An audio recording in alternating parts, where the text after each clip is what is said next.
You ask Tiger to calculate.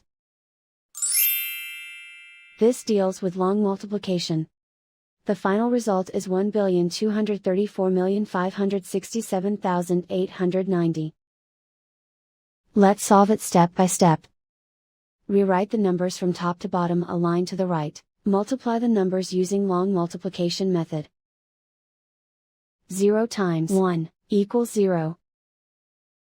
9 times 1 equals 9. 8 times 1 equals 8.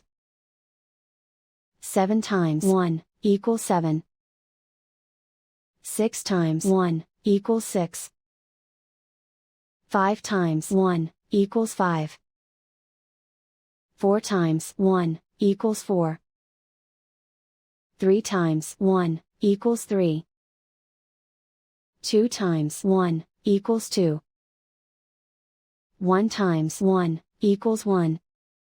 And so the final result is 1,234,567,890.